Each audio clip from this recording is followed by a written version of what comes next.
Hello, my name is Ambroos and I made this plugin called SEQUARP. SEQUARP is a pattern-based arpeggiator, which is basically an arpeggiator where you can draw your own patterns instead of being stuck with the usual up, down, up kind of things. I'm gonna give first a simple example so that you have a basic understanding of what the plugin actually does, and then later on I'm gonna go in more detail. So here in my pattern tab, I have this very simple arpeggio pattern. In my chords tab, I have these two chords, and when I press play, it arpeggiates over these chords using the pattern I drew here. So for setting it up, I drag SEQUARP to its own MIDI channel, and since it's a MIDI plugin, it doesn't generate any sound, so I need to route the MIDI to a synthesizer, Serum 2 here for example. So I route it. This varies from DAW to DAW, but there is a PDF manual on my website that shows how you do this in each DAW. So a quick overview of the interface. When you first load the plugin, this is what you get. You can resize to whatever size you like. At the top, you have the selection of the tabs. You have a record button to record MIDI from the DAW in the plugin. Here you can edit notes. To the left is a piano roll that visualize which notes are being played. Then this is a velocity box where you can change the velocity of the notes. You can make it bigger or smaller. And then at the bottom there is some tools you can use to change the grid or the notes, but there's a specific section for this in this video. And then at the bottom there are some general settings that are for the whole project. Two other things that are not immediately visible. You can open here, if you press this button at the bottom left corner, you can open help box, and if you hover over things, you get some extra info what each button or thing does in the plugin. At the top, you have also a collapsible clip section. Here you can save different clips for each tab. And you also have a timeline where you can arrange clips after each other. It is also possible to collapse the tools to get a cleaner view. I try to make the editing of the notes as intuitive as possible. If you double click, you create a note. If you double click again on the same note, the note gets deleted. You can select multiple notes and drag them around. Select multiple notes and drag the end timestamps. So that's the basics of creating and deleting notes. Here at the bottom, there are some extra tools to change the appearance of the grid and change the properties of the notes. So the first one is the length of your loop. So this first is the number of bars you have. Each bar is separated with the black line, so you know where you are currently at. And this is how many beats. So this is bars, and the second one is beats. Let's set it to 1 for the moment. Then this one is to copy notes. So if you select note, you press this, then you go to somewhere else, and this is paste. The notes gets pasted there. You can also do this for multiple notes. So you select it, copy, go to here, paste, and it gets copy pasted. You also can use Ctrl+C, Ctrl+V for this, and this button is cutting and does what you expect. And for this one, you can use Ctrl+X as a shortcut. Then this cross is to delete nodes. If I press this, the nodes get deleted that are currently selected. If you select nodes and you press this button, this is duplicate, the nodes get duplicated. You can double the size of the nodes So for example, if I select these and I do ×2, it gets twice the length. If I do this, it gets halved. Then this button is the snap to grid button. If it's selected and you drag nodes around, it's always snaps to the grid. If you deselect it, you can drag it and it moves independent of the grid. You can also move nodes with your arrows. Then this button makes the grid bigger. So now it gets double as long. If I want the long node, I make the grid big, double click, and I have a long node. I can also make it smaller with this button for small nodes. Then this button is for the triplet grid. If you press it, you go to a triplet grid. This one I'll explain in a bit. Then this is an undo. If you go back in time. If you go forward, this is redo. Okay. Then this box is for how many nodes in the pattern tabs there should be. You can also press, by the way, delete to delete nodes. So for the moment, there are 7 nodes in the pattern tab. If you drag it, now there are 14 nodes, and you can go up to 21 nodes in the pattern tab. The editing of the velocity is also pretty easy. Here you see the velocity lines under the nodes. If you drag it, you can change the velocity easy of that node. You also see that the node gets a little darker if it has less velocity.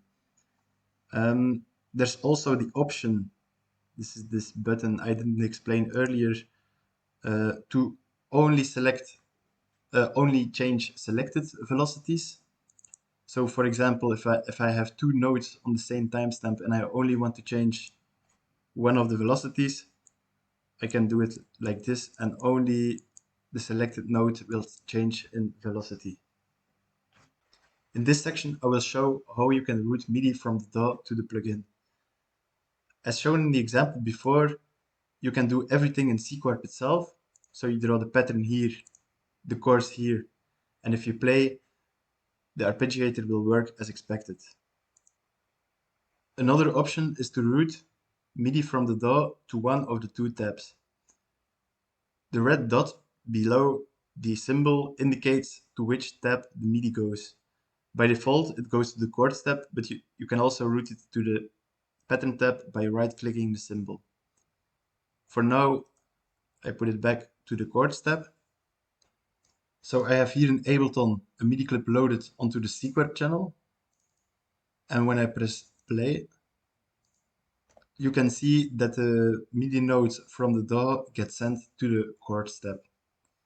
Of course, we don't hear anything because I didn't draw a pattern yet, but if I do that quickly, for example, the arpeggiator starts to work. Maybe it's also a good moment to show that you can do polyphonic notes. It's just a quick example. And also you can zoom in the grid with the scroll wheel. And if you press Ctrl, you can zoom in vertically. With the middle mouse button, you can drag around the nodes. So in the previous example, we routed MIDI from the DAW to the chords tab. Now we're going to route MIDI to the pattern tab. So I right-click the pattern tab. MIDI from the DAW will now go into the pattern tab, and we edit chords in the chords tab. I already prepared a very simple chord progression here. So now when I play a MIDI clip, so this first MIDI clip is actually an arpeggiator. And when I press play, you can see that the notes get sent to the pattern tab. And the cool thing is you can drag whatever MIDI clip you want in here, and it will arpeggiate using these notes in the chords tab. So you can even, for example, I have a MIDI clip from drums. If I do that, you get this. I also have this MIDI clip. It's a like more a melodic thing. If I press play,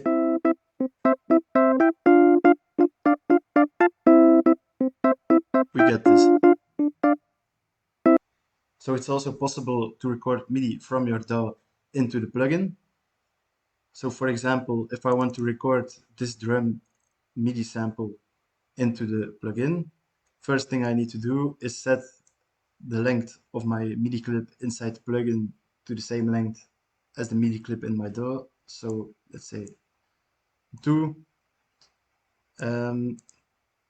If I now press the record button and the clip, you can see that the notes get recorded in my plugin. When the clip is finished, it automatically stops recording. I can do the same in the chords tab. So if I route MIDI to the chords tab, I can, for example, record these chords. We first need to set to the right length. So 4 bars. We play it. We need to play this track actually. I press the record button. Now it's waiting until it loops and it starts recording.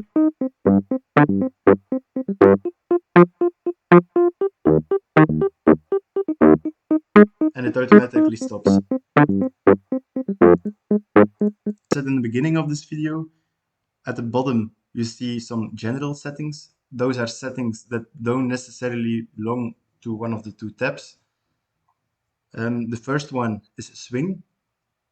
With this box you can change the length of the swing, and you can also see it here visually with the white and the gray boxes.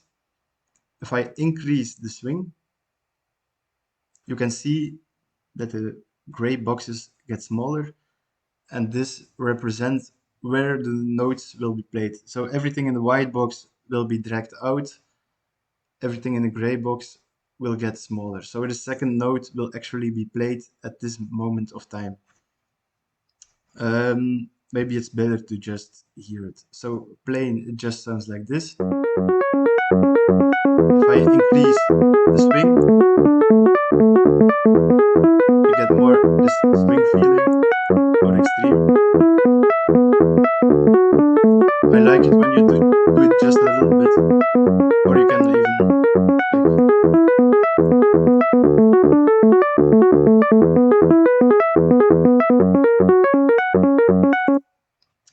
this other box is for the swing volume.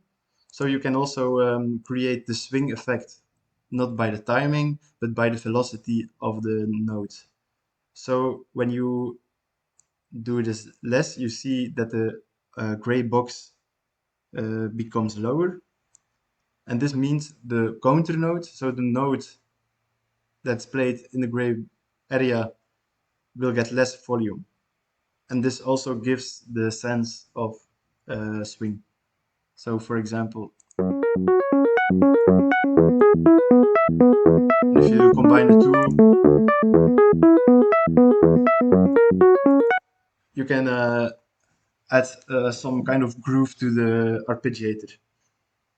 The next thing is just you can pitch the output by octaves. So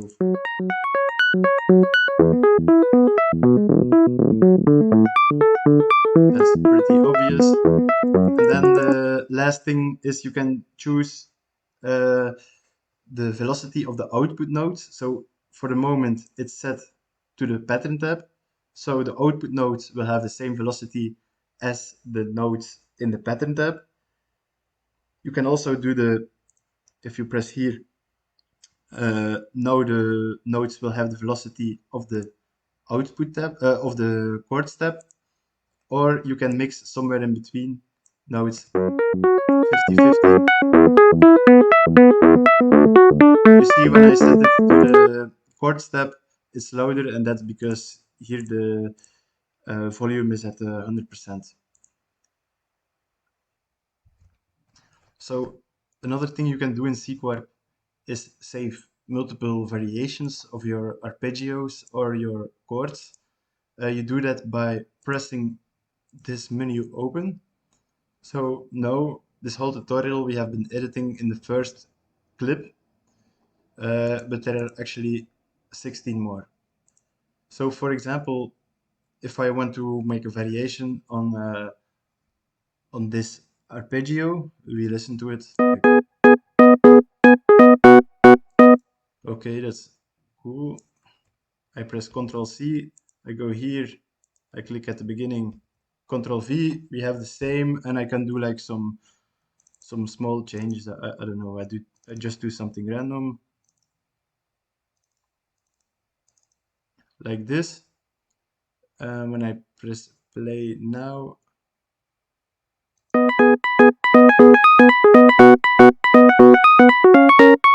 we have this variation. When I can switch back whenever I want to the first, and it will just go over into the first clip like this.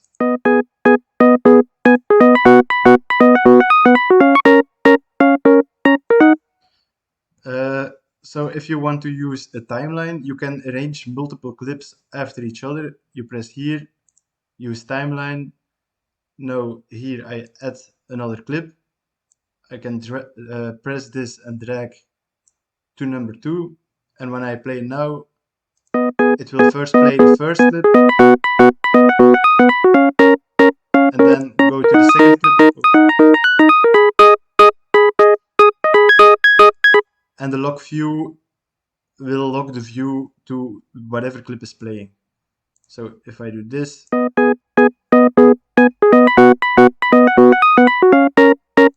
it will automatically change my view. So finally, the last thing in this tutorial is about randomization, and it's to give the arpeggio a more natural feel. You can randomize the velocities, and you can randomize the begin and end timestamps of the notes. So first we're going to do the randomization of the velocities. So now in this arpeggio we have all the same velocities, and it sounds a bit generic.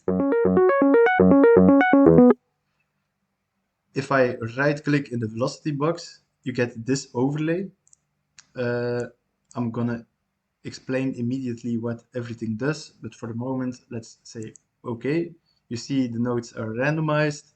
I press play, and you immediately get like a more groovy arpeggio. Let's explain what everything does. When I right click, for the moment, the randomization range is absolute. So all the velocities will be between 60 and 190 velocity. You can also set it to relative, and now it will, now the randomization range will be -20 and +20 the previous velocity. You can also say, I only want to randomize the selected notes. So now you can see here with the black lines, you only randomize the selected nodes. Okay, for approving, cancel for canceling. So you can also randomize the start and end timestamps of the nodes. It's done the same way. You can right click in the edit box, then you see here these boxes. This is the range in which you can, the timestamps can change to. So maybe make it a little bit smaller. Here I can set if I only want to edit the end timestamps or only the begin timestamps, or in this case both.